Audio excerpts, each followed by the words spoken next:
베드로전서 4장 1절로 4절이 되겠습니다. 베드로전서 4장 1절로 4절까지. 그리스도께서 그때 우리를 위하여 육체로 고난을 받으셨으니 너희도 같은 생각으로 무장하라. 이는 육체로 고난을 받는 자는 죄로부터 단절되었음이니 이는 그가 육전에서 자기의 남은 때를 더 이상 사람의 정욕에 따라 살지 않고 하나님의 뜻을 따라 살게 하려 함이라. 우리가 음란과 정욕과 술 취함과 방탕과 연락과 혐오스러운 우상 숭배를 행하여 이방인들의 뜻을 행한 것은 지난날의 생활로 충분하도다.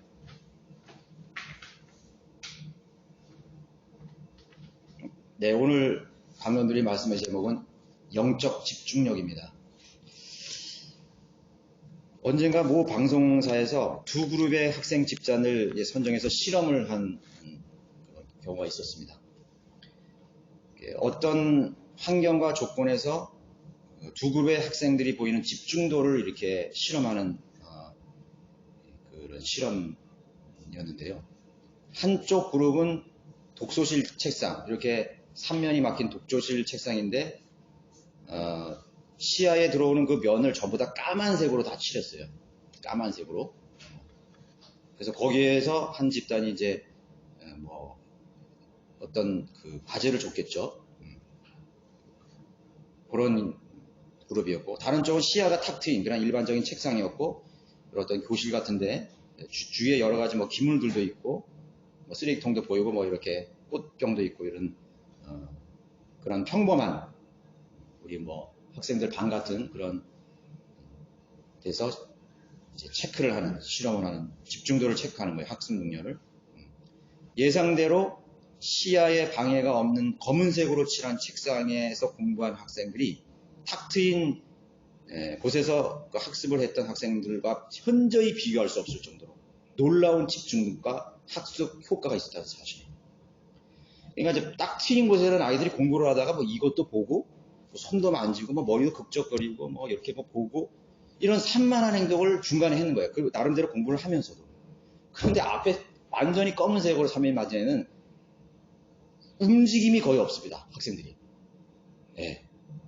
봐봐야 아무것도 없으니까 오로지 거기에 집중하면서 암기력이나 학습 능력이 현저하게 그걸 한 며칠 동안 이렇게 수행을 했는데 그런 월등한 결과가 이렇게 나오게 된 것입니다.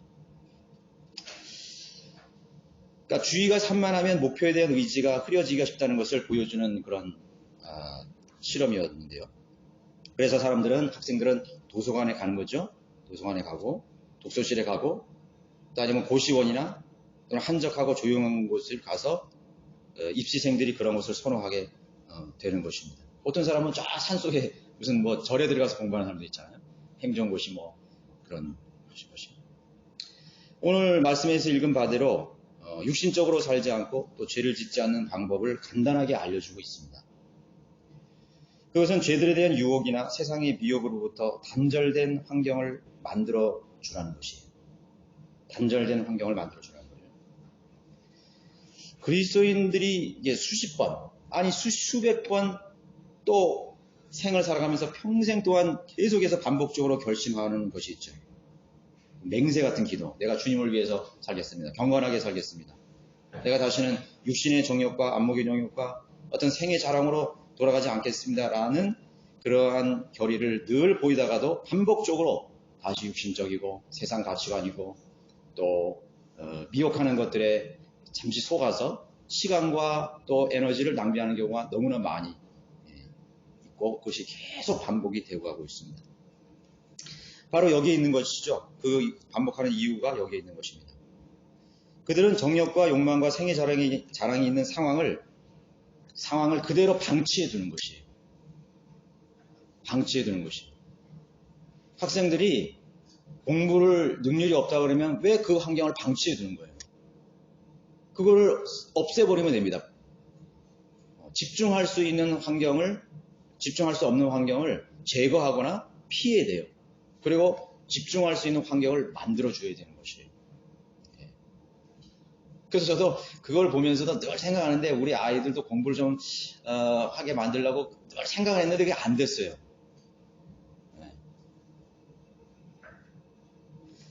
자, 그리스도인다운 경건하고 거룩한 생애, 삶. 또 그래서 우리 그리스도인들이 우리들의 생애를 지나는 동안에 보람을 느끼게 되는 것입니다.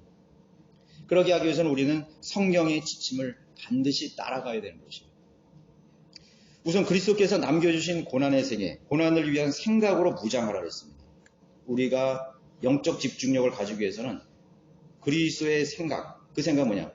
그리스도께서 고난을 받으셨기 때문에 너희도 같은 생각으로 무장하라 그랬습니다. 무장을 했어요. 고난을 받겠다는 삶, 고난을 지향하는 삶으로 생각으로 무장을 하라는 거예요. 그렇게 살고 있습니까? 주님의 지상생활은 고난을 위한 생애였죠. 주님은 고난을 받기 위해서 준비되어 있었습니다. 항상 그런 생각을 가지고 계셨습니다. 갈보리 십자가에 죽기 전까지 주님의 탄생부터 유년기, 성장기 그리고 공생의 모두가 십자가를 위해서 예비된 고난의 행로였다는 사실을 배울 수가 있습니다. 근데 주님의 고난은 자신을 위한 일이 아니었습니다. 누구를 위해서 그랬다죠? 우리를 위하여라고 말하고 있습니다. 우리를 위하여. 우리를 위하여라고 누군가가 어떤 일을 대신해 준다는 자체가 희생이죠. 내가 너 대신 뭘 해줄게. 누가 나 대신 뭘 해달라고 부탁할 때는 희생을 요구하는 것입니다. 왜냐하면 시간을 써야 되잖아요. 그 사람을 대신해서 시간을 써야 돼요. 그 사람을 들여서 에너지와 물질과 노력을 대신 사용해야 되는 것입니다. 그래서 우리가 대행자라고 그러잖아요. 대행자, 대리인. 그럼 내 대신 시간을 내고 힘을 대신해서 해주는 그 사람에게 대행료를 지불하거든요. 보상을 요구하는 것이죠. 뭐 예를 들어가지고 많잖아요. 그런 거 청소 대행업체. 청소를 내가 해야 되는데 청소 대행업체가 내가 시간도 없고 물질도 없고 방법도 모르니까 청소 대행업체를 시켜서 청소를 해주는 거예요. 요새 그런 데 많아요. 심부름센터. 그렇죠? 용역이라고 그러죠. 또 우리의 행정적인 거, 행정사, 또 법적 대리인, 이런 사람 전부 대행입니다. 나 대신 뭔가를 해주는 거예요. 법적인 것에 무슨 데. 또 우리 대리운전도 있잖아요. 대리운전. 내가 운전을 해야 되는데 술을 먹기 때문에 나 대신 운전을 해주는 거야. 그 대리운전이잖아요. 그러면은 그 사람에게 내가 해야 될 그 희생을 그 사람에게 요구하는 것입니다. 그래서 우리가 그거에 대한 대가를 지불하게 되는 것이죠. 예를 들자면 부모나 가족, 혈육, 가까운 관계라면 보상을 바라지 않죠. 여러분 자녀들을 대신해서 뭔가를 해준다요. 부모를 대신해서 내가 혈육을 해서 뭐를 해준다. 그래도 나와 혈육이 아닌 사람에도 불구하고 우리는 형제 자매이기 때문에 대신해 줄 수 있죠. 대신해 줄 수 있어요. 어떤 자매나 어떤 형제가 그 일을 할 수 있는 없는 상황이기 때문에 사실 부탁할 수 있다는 건 굉장히 가까운 거예요. 그래서 제가 어떤 분이 형제자매이 저한테 부탁을 할 때는 너무 기분이 좋아요. 왜? 일단은 그 사람이 나를 편하게 생각하고 나를 그만큼 믿어주고 나를 가깝게 생각했기 때문에. 여러분 아무한테나 부탁할 수 있어요? 부탁할 수 없잖아요. 근데 우린 부탁할 수 있어요. 그리고 제가 그걸 했을 때 너무나 기분이 좋은 거예요. 내가 기꺼이 해주겠다고. 그리고 거기에 대한 내가 보상을 받기를 거절하는 거예요. 내가 그 사람을 사랑하기 때문에. 그렇죠? 우리가 그게 형제 자매잖아요. 그만큼 가까운 보상을 우리가 바라지가 않는 것이죠. 그만한 가치가 있는 것이죠. 주님께서 나를 위해서 자신의 생애를 고난의 환경에 내어주시고 십자가의 고난과 죽음을 선택하신 만큼 우리가 과연 그만한 가치가 있었을까? 가치가 있다고 생각하지 않아요. 우리는 무가치했어요. 우리는 그럴 자격이 없었다는 거죠. 그러나 주님께서는 나를 위해서 고난을 선택하셨습니다. 고난의 생애를 선택하셨습니다. 자신의 신분을 낮추었습니다. 형체를 낮추었어요. 주님은 오로지 그 생각을 가지고 이 세상에서 생애를 사셨습니다. 그럼에도 하나님께서 그 아들, 독생자 예수님을 예수 그리스도께 그 아들 예수께 고난을 요구하신 이유는 무엇이겠습니까? 가치가 없는데 왜 그런 삶을 대신 우리를 위해서 고난을 받으십니까? 그것은 그의 죽음으로 말미암아서 변화받게 될 죄인들을 보신 것입니다. 즉 하나님의 아들로 부활할 수 있는 기대, 그런 희망이 분명히 있었기 때문에 주님께서는 고난을 선택했던 것이죠. 그 당시에는 아무 가치가 없었지만은 나의 고난을 그들을 대신해서 고난을 받고 죽음을 대신했을 때 그 후에 일어날 그런 미래에 일어날 변화될 죄인들의 신분, 하나님의 아들들이 돼요.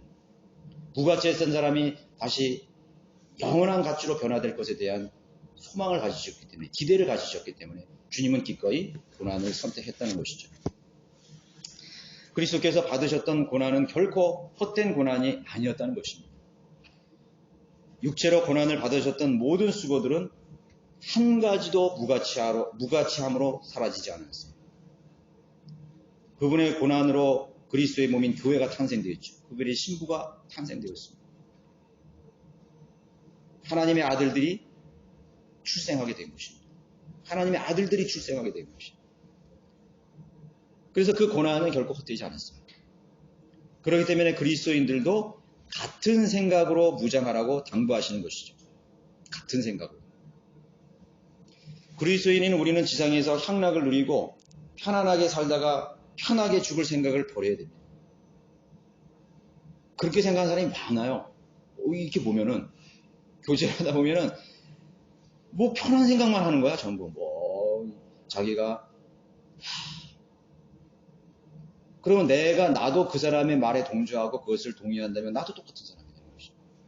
내가 이 세상에 남은 생활을 그냥 편안하게, 별 그런 어려움 겪지 않고, 또 그렇게 살다가 편안하게 눈을 감으면 하늘나라 가면 되지. 너무나 이기적인 생각이에요. 그러나 성경은 절대로 우리에게 그렇게 살라고 가르치지 않았어요. 고난을 받으라. 고난을 선택하라.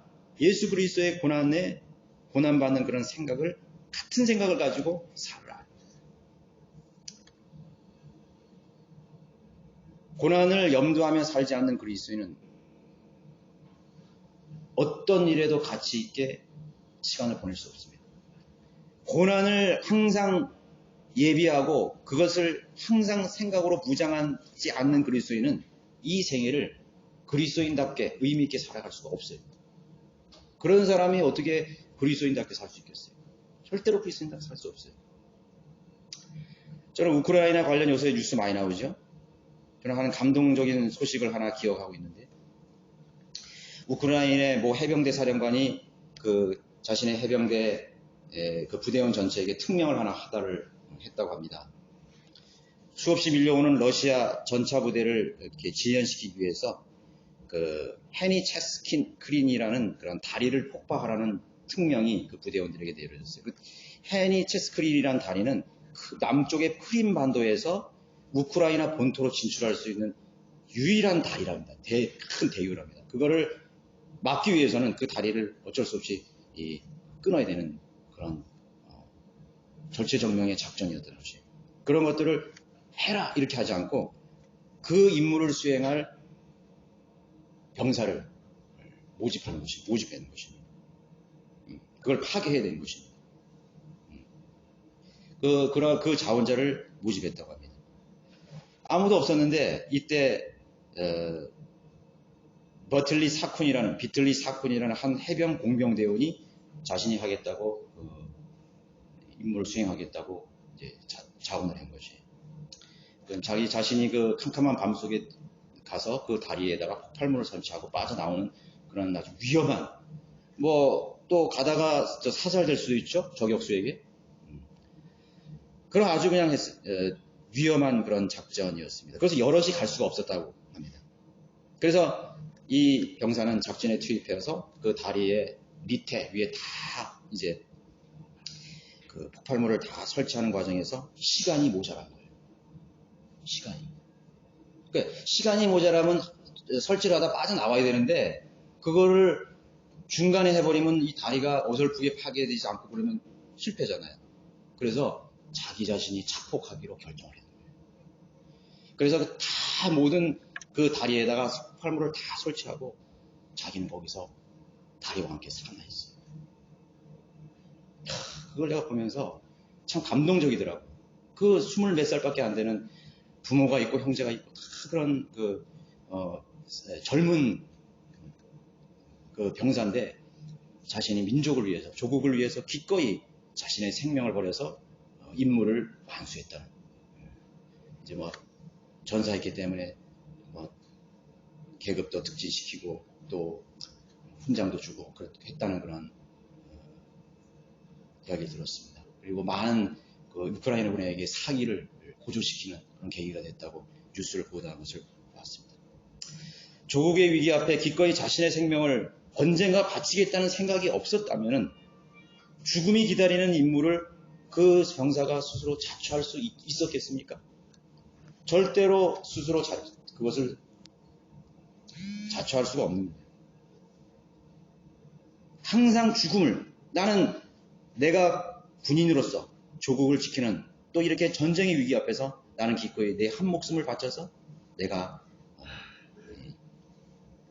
그런 생각으로 항상 무장이 되어 있었기 때문에 그런 명령 앞에 기꺼이 자기가 자원할 수 있었던 것이죠. 자신의 생명을 버릴 수 있었던 것이죠. 참 그것이 우리 그리스도인들에게 귀감입니다. 우리는 그리스도의 군사 아닙니까? 그리스도의 정병들이라고요. 우리는 항상 주님을 위해서 주님의 명령에 순종할 그런 마음, 그 순종은 고난의 삶을 살아야 될 그러한 명령 앞에 순종할 준비가 되어야 되는 것입니다. 주님의 뜻대로 살고자 하는 그리스도인만이 고난의 시간을 선택할 수가 있는 것이죠. 주님이 누군가가 필요로 했을 때 그 필요한 일은 반드시 고난이 따르는 일이에요. 이 세상에서. 진정한 헌신은 고난이 반드시 따르게 된다는 사실을 항상 우리는 마음속에 염두를 하고 살아요. 그것으로 무장하라요. 그런 생각으로 무장하라요. 주님께서 그렇게 사셨기 때문에 우리도 그분이 우리 안에 계시기 때문에 우리도 같은 생각으로 무장하라고 말하고 있습니다. 두 번째는 육체로 고난을 받는 사람은 죄의 환경을 피할 수가 있는 것입니다. 죄의 환경을 피할 수가 있어요.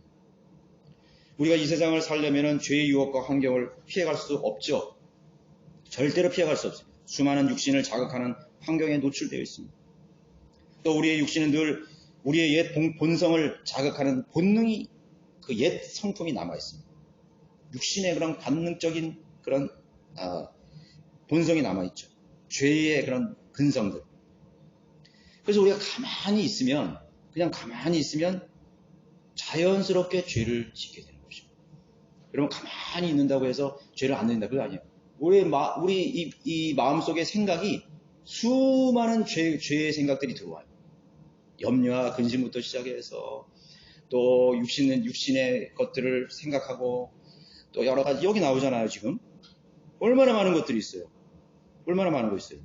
음란과 정욕과 술 취함과 방탕한 연락과 혐오스러운 우상숭배, 세상을 사랑하는 것들, 세상의 가치관들을 생각하는 것들, 또 미운 감정도 생겨요.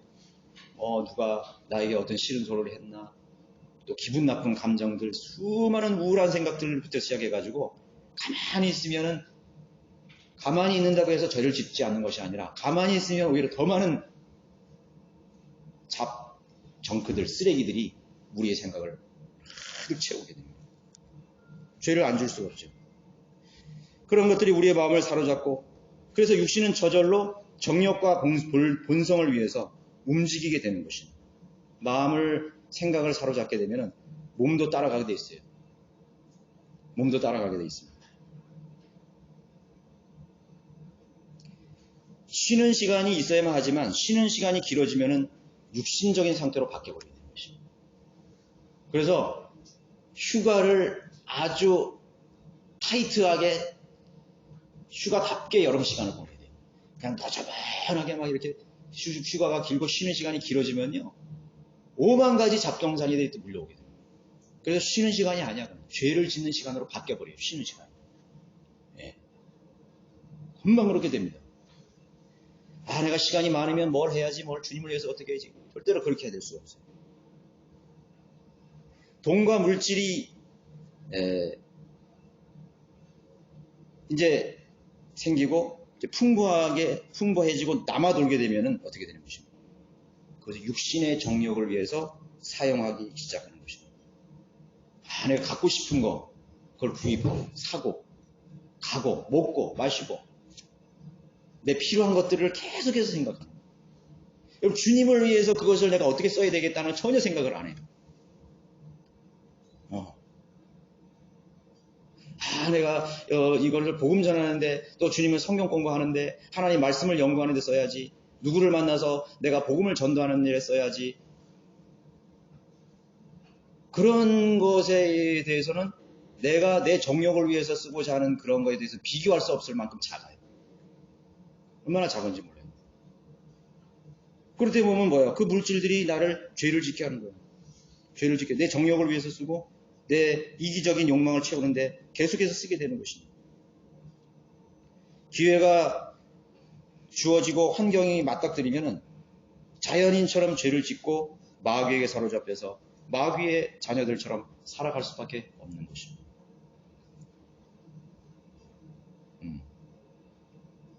죄의 환경을 피할 수가 없어요. 그러면 수도원이나 기도원에 가야 하는가 하죠. 그런 뜻이 아니에요. 육체로 고난을 받는 사람들은 죄로부터 단절되었습니다. 내가 주님의 그런 고난을 내가 받는 삶을 살아야 되겠다. 그래서 그걸 잘못 이해하는 사람이 수도원에 가는 거예요. 결혼도 안 하고 세상의 모든 걸 단절하고 기도원에 가서 기도만 하고 성경 구절만 외우고 고행을 하는 거죠. 그 사람들이 죄를 짓지 않으려고 그렇게 했던 거예요. 처음에는 자신의 그런 인간적인 생각으로 죄와 단절하기 위해서 수도원에 들어간 거예요. 수녀가 되고 수도원이 된 것이. 성 프란체스코, 성 니콜라우스, 시몬, 스틸 라이터 같은 사람들 말이야. 평생 동안 막 수염도 안 깎고 막 비를 맞으면서 막 산속에서 말이죠. 먹는 것도 제대로 안 먹고 이렇게 살면서 말이죠. 하나님 말씀만 그냥 막 성경만 막 읽고 그렇게 한 거예요. 그 루터도 수도원에 들어가서 그런 생활을 했는데 자신의 죄의 문제가 해결 안 되는 거거든요. 그래서 거기서 뛰쳐나온 거예요. 예. 그런 뜻을, 그것을 오해한 것이라고. 고난을 받는 자는 죄로부터 단절된다고 생각합니다. 고행을 하면 죄를 안 짓는다고 생각했기 때문인 것입니다. 사람의 집중력이라는 것은 두 가지 이상 하기가 힘들어요. 여러분, 두 가지를 동시에 집중력을 가질 수 있어요? 여러분, 오른손을 막 뭔가 하는데 왼손이 뭐 할 수 있어요? 절대로 안 돼. 사고 나죠. 큰일 나죠. 큰일 납니다. 한쪽은 막 고기를 막 쓰는데 한쪽은 막 가위질을, 이게 되면 안 돼요. 절대로 안 되는 거예요. 그래서 저도 어렸을 때는 두 가지를 동시에 하려고 그랬어요. 우리 부친이 항상 그래요. 두 가지를 절대로 하지 말라. 그래서 몇 번 야단 맞은 적도 있어요. 두 가지를 절대로 하지 말라. 그러다 보면 사고 나는 거예요. 실수하고. 절대로 안 됩니다.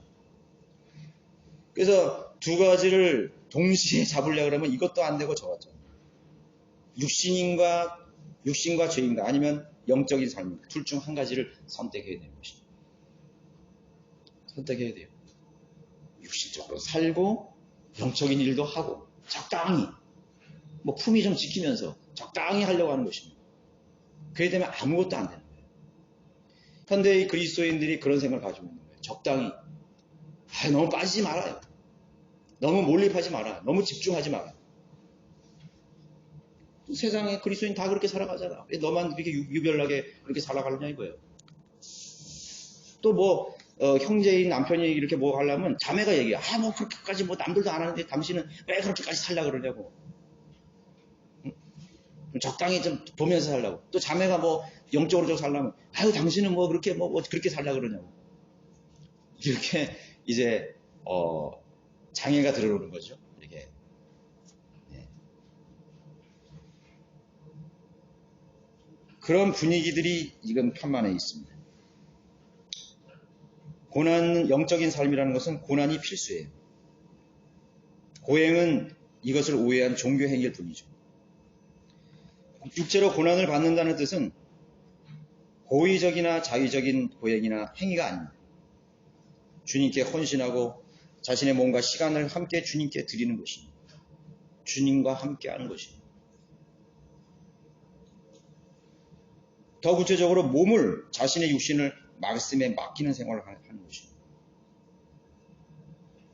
말씀에만. 그래서 그 말씀에 자신을 집중하는 순간 내 시야에서 육신을 유혹하는 환경들이 다 사라지게 됩니다. 마치 그 독서실 책상에 제가 지하철에 그 전에 출퇴근할 때 이렇게 보면은 저도 그런 예가 있어요. 그 전에는 스마트폰이 없기 때문에 책이나 신문을 그 지하철에서 많이들 읽었어요. 많이 읽었다고요. 그래서 지하철 타면 뭐 성경책 읽는 사람도 있어요. 열심히 하는 사람. 또 뭐 책을 많이 읽었거든요. 근데 저도 이제 동대문에서 불광동까지 가려면 시간이 한 1시간 반 이렇게 걸렸기 때문에 출근 시간이 한번 갈아타고 버스 타고 이렇게 갔어요. 저는. 그거를 몇 년 동안을 했거든요. 그래서 항상 책을 들고 다녔다고.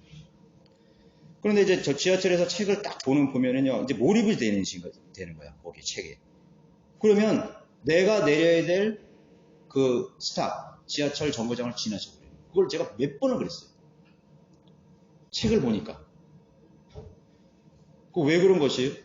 내가 책을 보는 순간 그 주위에 떠들썩한 사람들의 옷 입은 거, 누가 떠드는 소리, 얘기하는 소리, 또 방송 소리, 지나가는 차창 소리, 아무것도 안 보여.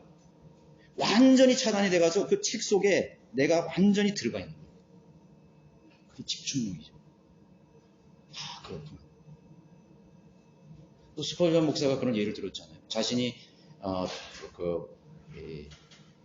독일인가? 거기 라인강을 이제 여행을 확 하고 가는데 주위 경관이 로렐라이 그 언덕에 좀 오니까 경치가 너무 아름다운 거예요. 그런데 자기하고 갔던 어떤 자매가 그 안내원이 설명한 걸 안 듣고 성경을 읽고 있다는 거예요. 성경을.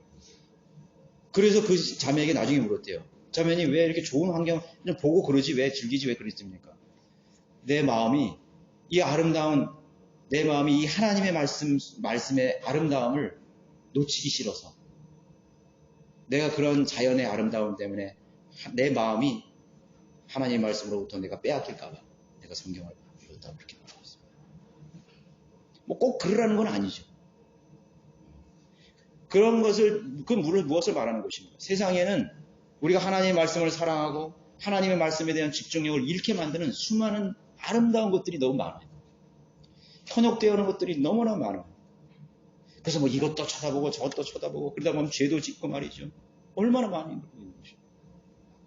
그래서 차라리 환경이 그럴 때는 책을 읽고 성경을 읽고 말씀을 읽어야 돼요. 그것이 죄로부터 나를 차단하게 만드는 것이에요. 성령의 인도로 기도를 할 때 죄를 짓지 않는. 그러나 기도할 때도 우리가 죄를 짓는 경우가 있는 거죠. 그러나 기도하는 시간만큼은 죄로부터 단절되는 시간이 많아요. 우리가 성령 안에서 충만하게 기도할 때 우리는 하나님과 교제하는 생활. 주님과 교통하게 되는 것입니다. 기도는 결코 쉬운 일이 아닙니다. 기도하는 사람도 고난받는 거예요. 고난받는 사람. 그래서 골방에 들어가서 기도하는 거예요. 기도에 집중해야 됩니다. 하나님 말씀에 내 눈을 떼서는 안 됩니다. 내 마음을 거기서 잃어버려서는 안 되는 것입니다.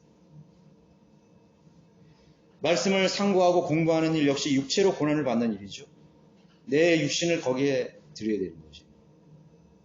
여러분들이 하나님 앞에 영으로 진리로 경배하는 시간, 육체가 힘들 수 있습니다. 말씀을 듣는 시간 힘들 수 있어요.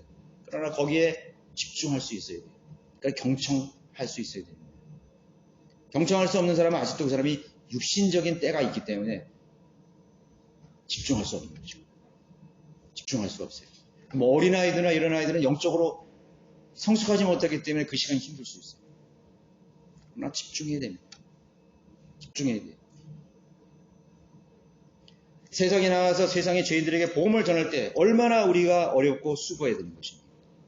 시간과 물질과 내 모든 것을 다 희생해야 됩니다. 고난받는 일인 것입니다. 전도지를 한 장 나눠주기 위해서 나를 부인해야 됩니다. 학교 지나 성경을 배포하는 일. 우리가 여러 지역을 다니면서 순회하면서 복음을 전파하는 일. 얼마나 힘들고 어려운 것이에요. 어렵습니다. 먼저 내 자신이 죽어야 되잖아요. 나를 잊어버려야 되는 것입니다. 그 죄인들과 복음에 집중하면은 나를 잊어버리고 세상을 잊어버려요. 그렇지 않으면 우리는 절대로 그 사역을 할 수 없어요. 더 나아가서 해외에 나가서 복음을 전파하는 선교 사역. 선교사의 삶이라는 것은 항상 죽음을 염두하지 않으면 할 수 없는 일인 것이에요. 그것도 복음의 불모지. 복음을 박해하는 공산주의 나라나 전체주의, 사회주의 국가에 나가서 복음을 전파하는 일은 언제든지 목숨을 위협받을 수 있는, 내 모든 것을 다 빼앗길 수 있는, 가족까지 다 빼앗길 수 있는 그러한 고난을 예비하고 있어야 되는 것입니다. 저는 우크라이나에서 보니까 선교사들이 돌아오는 사람을 봤어요.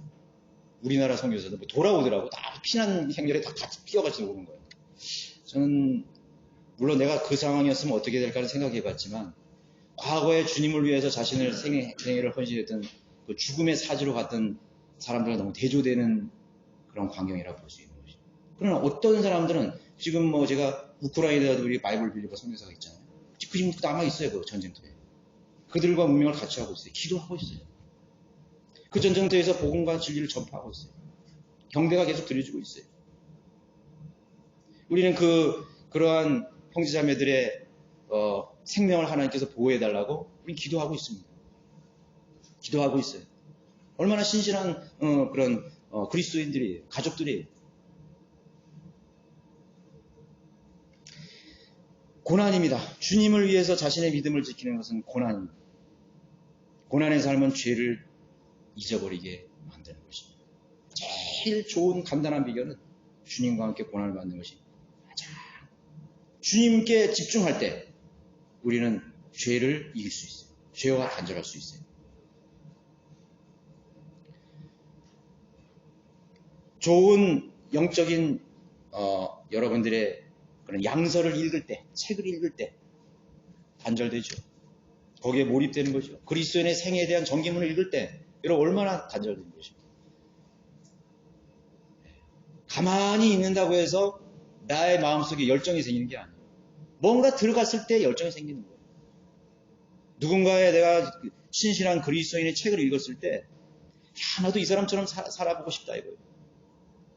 이 사람들이 성경대로 살았구나. 내가 이 사람들을 따라갈 만큼 그렇게 훌륭하진 않지만 내가 그래도 내 힘이 닿는 데까지 주님을 위해서 내 생애를 한번 드려봐야 되겠다는 그런 열망과 동기가 생겨나겠다. 가만히 있는다고 생겨나잖아요.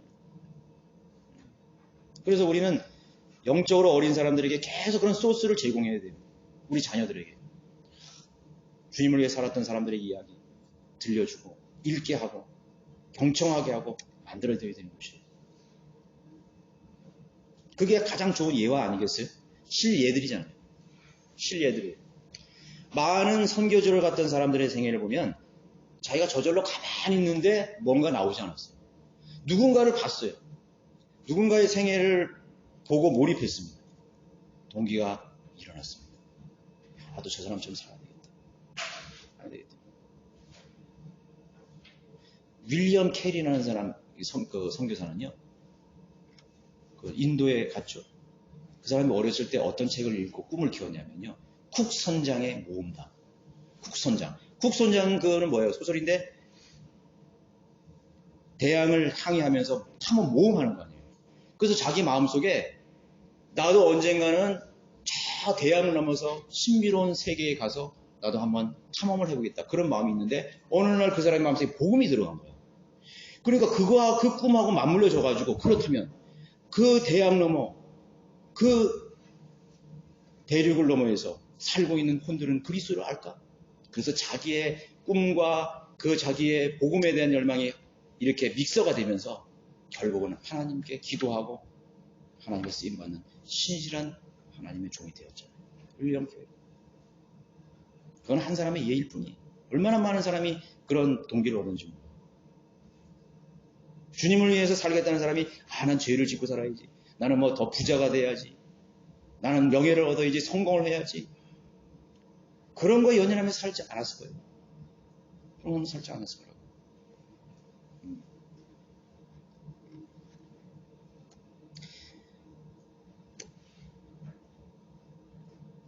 경건한 삶이라는 것은 곧 육체로 고난을 받는 일임을 뜻하는 것입니다.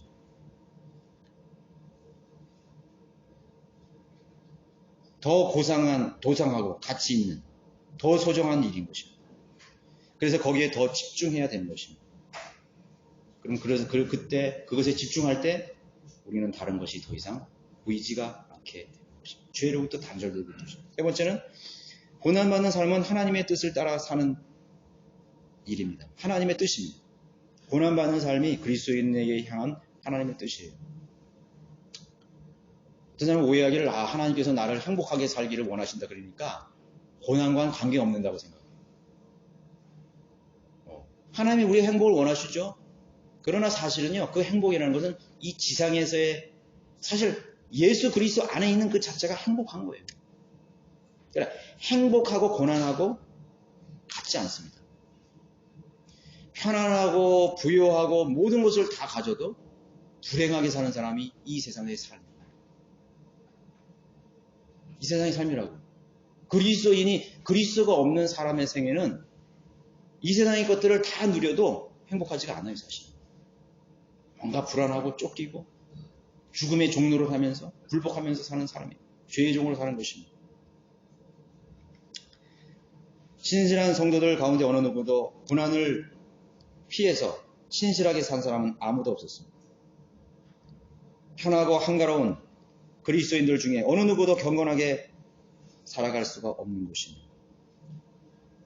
게으른 사람 누구도 고난을 무서워하지 않고 산 사람은 없는 것입니다. 왜 두려운 것입니까? 주님께 자신의 생을 맡기고 헌신하려는 사람이 왜 없는 것입니까? 고난이 두렵기 때문인 것입니다. 육신적일수록 고난을 두려워해요. 내가 먹고 살지 않으면 어떻게 될까? 굶으면 어떻게 할까? 내가 사람들에게 뒤떨어지면 어떻게 하지? 내 자녀들이 다른 사람들 다 가는 길을 내 자녀들 못 가면 어떻게 하지? 수많은 그런 두려움들이 있기 때문에 고난받을 두려움 때문에 주님께 나아가지 못하는 거예요. 헌신하지 못하는 거예요. 그게 어린아이부터 그게 다 있습니다, 요새는. 그 20대의 가장 큰 고민이 뭐냐니까, 그러니까 10대, 20대, 30대에서 제일 많이 고민하는 세대가 뭐냐니까 20대래요. 20대가 제일 많이 고민한대. 자기 삶에 대해서. 그렇겠죠. 하나님이 없는 사람, 그 20대가 이제 대학교 학원을 다녀 부모를 떠나서 이제 사회에 탁 발을 들였는데 자기가 뭔가 할 일이 없는 거예요. 결정을 해야 될 시기가 된 거예요. 그게 얼마나 많은 두려움과 고민과 그런 갈등이 있겠어요.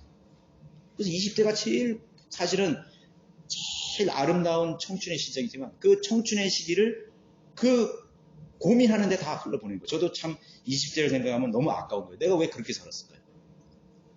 내가 진리를 알고 내가 하나님의 뜻을 딱 알았으면 그냥 내 젊음을 불태웠을 텐데 진리를 몰랐거든. 구원은 내가 중간쯤 받았어도 그렇게 살지 못해요.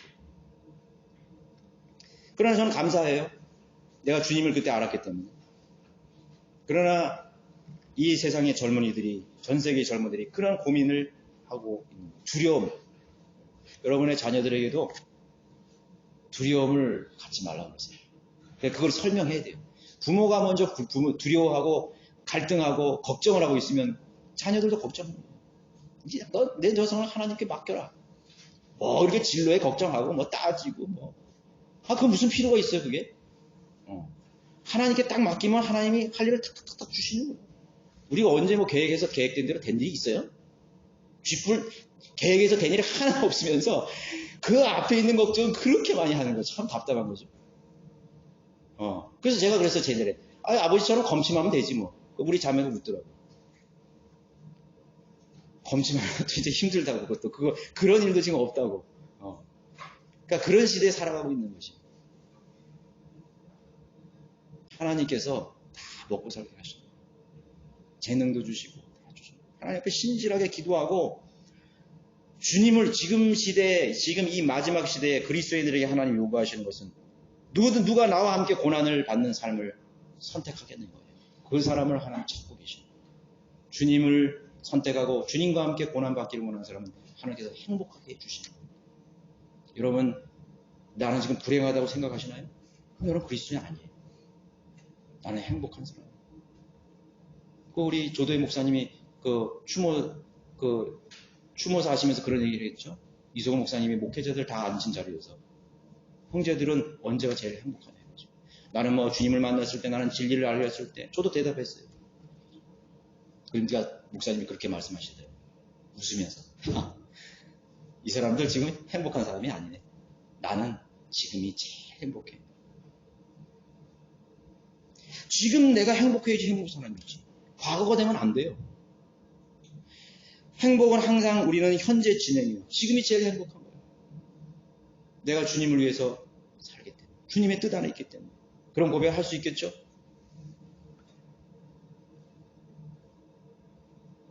주님을 위해서 살다 보면은 때론 가난하게 될 수도 있습니다. 두려워하지 말아야 됩니다. 두려워하지 말아야 돼요.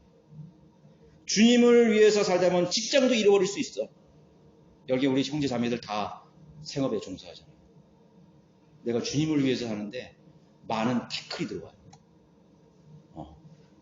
많은 태클이 들어온다. 두려워하지 마세요. 담대하게 나가야 돼요.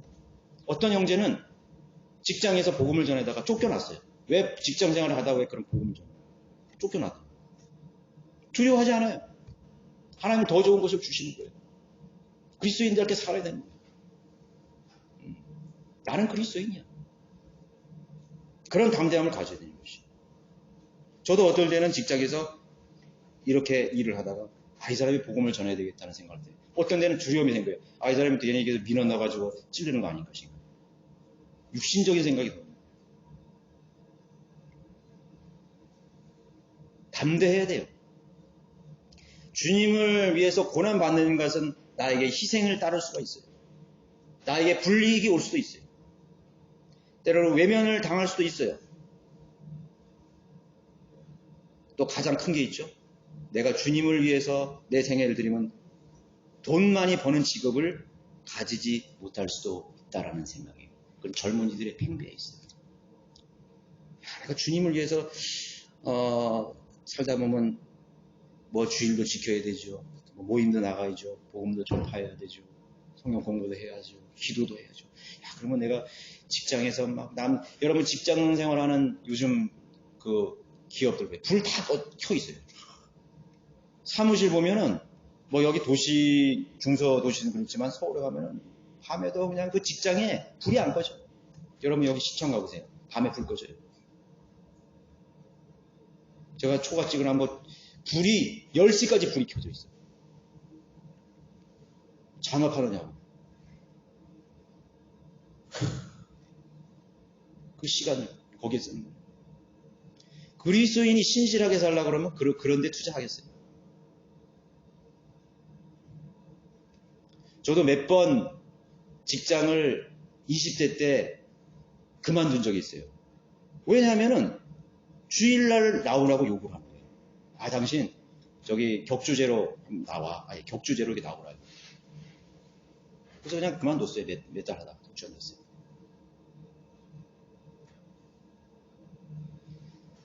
돈 많은 직업을 가지지 못할 그런 두려움 속에서 많은 젊은이들이 주님의 고난을 거절하고 있습니다. 또 있죠. 나는 돈 많은 사람과 결혼하긴 틀렸다. 세상에 사는 젊은 사람들은 요즘 더해요. 내가 돈 많은 배우자들 만나가지고 좋은 집안 있는 돈 사람들 만나가지고 좀 내 삶의 스타일을 좀 바꿔야 되겠다. 그걸 뭐 신분 상승? 뭐 이런 얘기까지 하면서. 그런 사업집안이 별로예요. 근데 그리스도인 중에 보니까 돈 많고 좋은 직장 가지고 뭐 좋은 가문 가진 사람이 별로 없어. 그럼 어떻게 되는 거야? 세상 사람들 만나야 돼. 제도교에 그냥 적당히 다니는 그런 종교인들 만나요. 그런 사람들 더러 있어요. 자녀들도 그런데 그냥 허용해 버리는 거예요. 끝난 거죠. 주님과 함께 동행하고 그리스도인답게 경건하게 사는 믿음의 삶을 다 포기해 버리는 삶. 그런 두려움이 있는 것입니다. 세상적으로 그리스도인은 불행하게 보일 수도 있습니다. 그러나 이집트의 보아보다 그리스도와 함께 고난을 당하는 편을 더 소중하게 여기는 사람이 바로 성경대로 믿는 그리스도인이죠. 디모데후서 2장 3절에도 그런즉 너는 예수 그리스도의 훌륭한 군사로서 고난을 견뎌내라고 말씀하고 있는 것입니다. 성경대로 믿는 대열에 합류하면은 잃어버리게 될 것들이 너무나 많다고 생각하는 사람들이 있기 때문에 제도교회에서도 바른 성경을 알고 바른 진리를 알고도 성별을 못해. 그 교회에서 영과 진리로 경배를 안 드리는데 거기 앉아 있어요. 언젠간 떠나야지, 언젠간 떠나야지. 근데 뭐가 발목을 잡고 있는 거예요? 뭐가 발목을 잡죠? 인내. 야, 그래도 내가 이 교회에서 몇 년을 살았는데, 우리 아버지 때부터 여기 교회를 내가 몇 년, 여기에 내가 헌금 받다 바친 게 얼만데. 나는 여기서 직분도 있는데. 여기 얼마나 많은 친구들이 있는데, 인간의 정의죠? 또 자신의 위치와 평판. 그 교회에서는 자기가 아주 훌륭하게 대접받거든요. 아, 집사님, 장로님, 권사님, 선생님. 그래가면서 그 제도교에서 훌륭한. 아이고, 그렇게 자녀들 잘 두어가지고 이렇게 열심히 하고 말이죠. 딸들 다 복 받는데, 다 이렇게 교회에 충성해서 그렇게 된 거라고. 그렇게 탁 띄워주거든요. 그러니까 그걸 떠날 수가 없어요. 떠날 수가 없어. 성경대로 실행하지 않는 교회에서, 배교한 교회에서 거기서 발목이 잡혀서 나올 수가 없는 거예요.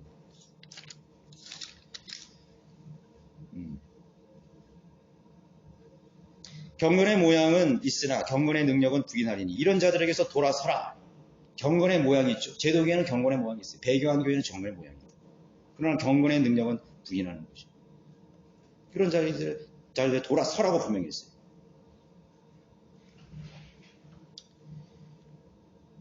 우리 그런 사람들을 위해서 기도하지만 쉽지 않아요. 요즘 유튜브나 이런 데가 유튜브 설교나 적당히 듣고 그 자리에 계속 있는 거예요. 계속 있는 거예요. 그럼 말이나 하지 말지. 나는 언제 여기 나오겠다고. 그래서 10년 이상 된 사람도 있어요. 10년 이상. 그 사람이 연락 끊겼어. 그 사람은. 여기 책도 사고 바른 성경 막 자기가 사서 자기 고객들한테 막 나눠주고 여기 있다 간 사람도 있는데 오죽하겠어요? 성경대로 믿는 사람들은 그리스도와 함께 고난받는 삶을 살아야 된다는 그런 강박관념이 있기 때문에 못 오르는 거예요. 그 사람들은 여러분 제도교회에서 신실하다고 사는 사람, 아주 훌륭한 믿음을 가지고 있는 사람은 어떤 사람인가요? 교회 목사나 교회에서 인정받는 사람이죠. 새벽에도 잘 나오고 복 받아서 사업도 잘 되고 직장도 잘 되고 11조도 잘 내고 가장 훌륭한 그리스도인이 비춰져요. 그런 사람들은 세상에 나가면 또 세상의 것을 누리면서 살아요. 적당히 누리면서. 절대로 고난받는 사람은 살지 않아요. 제도교회 성도들이 여러분 성경을 창세기에서부터 계시록을 공부하는 사람 봤어요? 없다고. 고작 해야 성경 쓰는 거. 개혁 성경을 몇십 독을 하고 몇백 독을 한 사람이 있는데 성경을 이해를 못해. 성경을 제대로 가르쳐주지는 교사가 없기 때문에 이해를 못합니다. 그런 배교한 교회에서는 아무것도 배울 수가 없어요. 빨리 나와야 돼요. 시간과 젊음과 열정과 물질을 모두 탕진하고 있는 거예요. 하나님께서 인정 안 하셔요. 그 교회 목사도 구원받았는지 아닌지도 몰라요.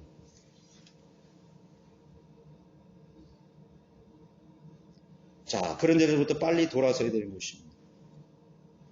성령들이 믿는 교회의 오물로 인해서 자기가 받을 그리스도의 고난을 선택해야 되기 때문에 포기해야 될 것이 너무나 많기 때문에 그게 두려운 거죠. 그래서 못 나오는 거예요. 그들은 결코 주님의 뜻을 따라서 살지 못한다는 것이죠. 죽을 때까지 자신의 좋은 평판을 유지하면서 자신의 품위를 유지하면서 살아가기를 더욱 원하는 것이죠. 자, 결론적으로 성령대로 믿는